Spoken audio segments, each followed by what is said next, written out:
every attack announces itself. Some arrive quietly, hidden in code, buried in networks, and impossible to trace. Cyber espionage is not just a technological threat, it is a silent force capable of breaching privacy, disrupting system, and endangering the national security. My name is Gursimar Kaur Soodin, a final year LLB student from Lovely Professional University, and in this stimulation-based short documentary, an analytical examination of cyber espionage and data breach is undertaken through a legal scenario. Cyber espionage and data breach is no longer a technological concern. They are immediate legal realities affecting individual, corporation, and even the national security. In today's digital age, organizations rely heavily upon the electronic databases in order to store the sensitive information, including financial records and personal identification details. With this growing and advancement in digital system, the risk of unauthorized access and misuse of data has increased significantly. While external cyber threats remains a concern, the internal misuse of access poses an equal serious risk. This has led to the evolution of comprehensive legal framework in India, primarily governed by the Information Technology Act 2000 and further strengthened by the Bharatiya Nyaya Sanhita 2023. The Digital Personal Data Protection Act 2023 further ensures lawful processing, data security, and accountability of organizations handling personal data. Now, we will understand the meaning of cyber espionage and data breach. Cyber espionage refers to the unauthorized and clandestine access to the confidential and sensitive information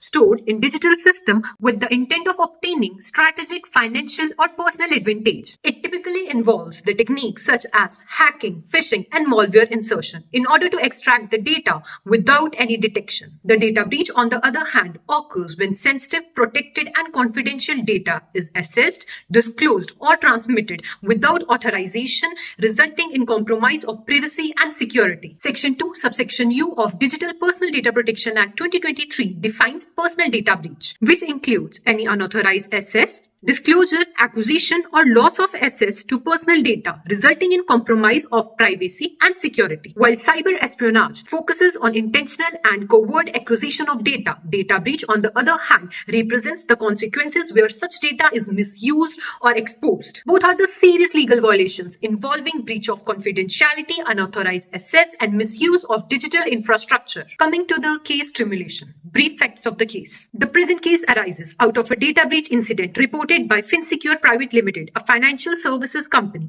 engaged in maintaining digital records of its customers, including sensitive personal data and financial information such as bank account details, PAN credential, Aadhaar-linked identification, and transaction histories. It was submitted that the company maintained a centralized digital database accessible only to the authorized personnel subjected to defined access control protocols. The accused, Rohit Sharma, was employed as a junior system administrator in IT department of the company and was entrusted with limited credential solely for the purposes of routine system maintenance and troubleshooting. During the course of his employment, the accused is alleged to have intentionally exploited the system's access control mechanism, thereby gaining unauthorized entry into restricted databases containing confidential customer information. It was further alleged that upon securing such unauthorized access, the accused downloaded and copied substantial volumes of the sensitive data onto its external storage device and subsequently transmitted the same to the unidentified third party through encrypted electronic communication. Following the said incident, multiple customers of the company reported unauthorized debit transactions from their respective bank accounts. Additionally, instances of identity misuse were detected, including unauthorized access to the bank application, fraudulent OTP-based transaction approval, and misuse of PAN and Aadhaar-linked credentials for unauthorized online verification and financial activities. An internal cybersecurity audit conducted by the company reveals irregular access patterns and data extraction log linked to the credential assigned to the accused, indicating that the breach originated from within the organization. On the basis of the foregoing fact, it is contended that the action of the accused resulted in unauthorized access, extraction of confidential data, leading to the financial loss and compromise of the personal information of several customers. Now we will look into the legal issues involved in this case. The first legal issue involves that whether the unauthorized access to the company's computer system system and restricted database constitutes a violation under the Information Technology Act 2000. The second issue is whether copying, extraction, and transmission of confidential customer data amounts to cyber espionage and data theft, attracting civil and criminal liability. The third issue is whether the act of the accused amounts to offences of criminal breach of trust, cheating, and fraud under the Bharatiya Nyaya Sanhita 2023. The last legal issue involves whether the FinSecure Private Limited, a data fiduciary, has failed to comply with the statutory obligation under Digital Personal Data Protection Act 2023 in regulating the safeguards to protect personal data of its customers, relevant statutory provisions with analytical application and penalties. As the issues arising in the present case were examined, the statutory framework governing the cyber offences, criminal liability, and data protection assumes central importance, particularly under the Information Technology Act 2000, the Bharatiya Nyaya Sanhita 2023, and the Digital Personal Data Protection Act 2023. Firstly, we will discuss the sections of the Information Technology Act 2000 involved in this case. Section 43 of the Information Technology Act 2000 establishes the civil liability where any person without the permission of the owner or the person in charge of the computer system access or secure access or download, copy or extract any information or data. The provision recognizes unauthorized access and data extraction as a legal wrong and provisions for compensation to the affected party. In this case, the unauthorized entry into the restricted databases and extraction of confidential customer data clearly falls within the scope of Section 43, giving rise to the liability for compensation. Section 66 of Information Technology Act 2000 further criminalizes the act covered under Section 43 when committed dishonestly or fraudulently, that is, with the intention of causing wrongful gain or wrongful loss. The section prescribes punishment in form of imprisonment, which may extend to 3 years, or fine, which may extend to 5 lakh, or both. In the present case, the deliberate escalation of the access privilege coupled with the transmission of extracted data to the external entity for personal gain establishes an essential element of dishonest and fraudulent conduct. Section 72A of the Information Technology Act 2000 specifically addresses the disclosure of personal information obtained under the lawful contract. It provides that any person who, having secured access to such information during the course of providing services, discloses it without consent and with intention of causing wrongful loss or gain, shall be punished with the imprisonment up to 3 years, or with fine up to 5 lakh, or with both. In the present case, the accused is an employee, was under the contractual obligation to maintain the confidentiality. The unauthorized disclosure of the customer data to a third party constitutes a direct violation of this provision, thereby attracting penal consequences under Section 72A of IT Act 2000. The conduct of the accused further attracts the provision of the Bharatiya Nyaya Sanhita 2023,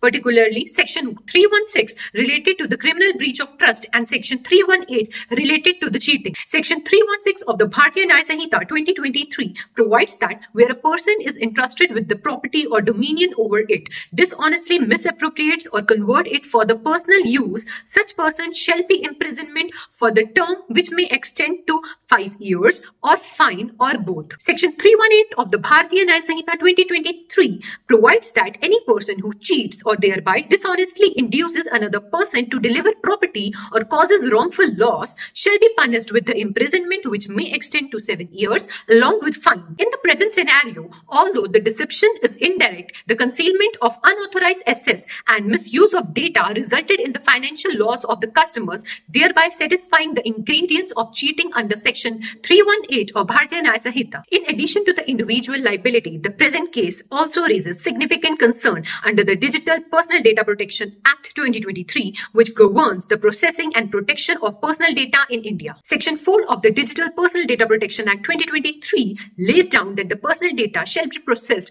only for the lawful purposes upon obtaining consent or under legitimate uses as specified under this Act. Section 8 imposes obligation upon the data fiduciaries to implement appropriate technical and organizational measures to ensure effective implementation within the Act and to protect the personal data against breaches. In the present case, the occurrence of the data breach originating from within the system indicates a potential failure on the part of the organization to implement adequate internal control, monitoring mechanism, and security safeguards. Thus, it is evident that the present case is not confined to a single statutory obligation, but represent a convergence of cyber laws, criminal laws, and data protection laws collectively ensures that such digital misconduct does not escape legal accountability. Coming to the legal analysis and reasoning of this case. Upon a comprehensive evaluation of facts and application of statutory framework, it became evident that the conduct of the accused is not merely incidental but constitutes a deliberate act of cyber misconduct. The unauthorized escalation of access privilege and subsequent entry into the restricted databases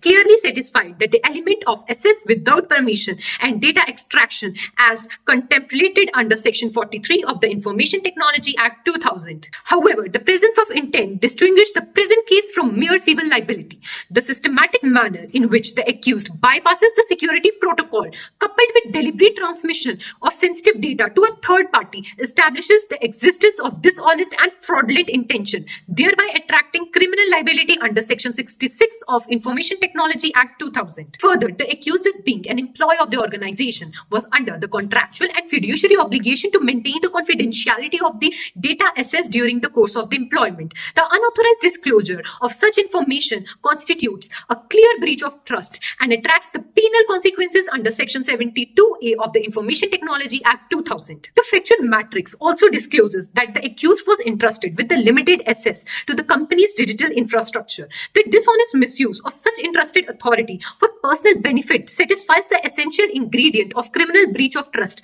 under Section 316 of the Bharatiya Nyaya Sanhita 2023. Moreover, the concealment of unauthorized access, which resulted in financial loss to the customer, established an element of deception, thereby bringing the conduct within the ambit of cheating under Section 318 of the Bharatiya Nyaya Sanhita 2023. Thus, the present case demonstrates a convergence of civil liability, criminal culpability, and regulatory accountability, making it a comprehensive instance of cyber espionage resulting in a data breach. Now, we will discuss some of the supporting case laws. In the case of Anwar PV versus P.K. Bashir 2014, the Honorable Supreme Court of India emphasized the evidentiary value of electronic records and the necessity of maintaining the integrity, thereby highlighting the importance of safeguarding the digital data against the unauthorized access and manipulation. In the landmark judgment of K.S. Puttaswamy versus Union of India 2017, the Supreme Court of India recognizes the right to privacy as a fundamental right under Article 21 of the Constitution of India, thereby rescoring the constitutional importance of protecting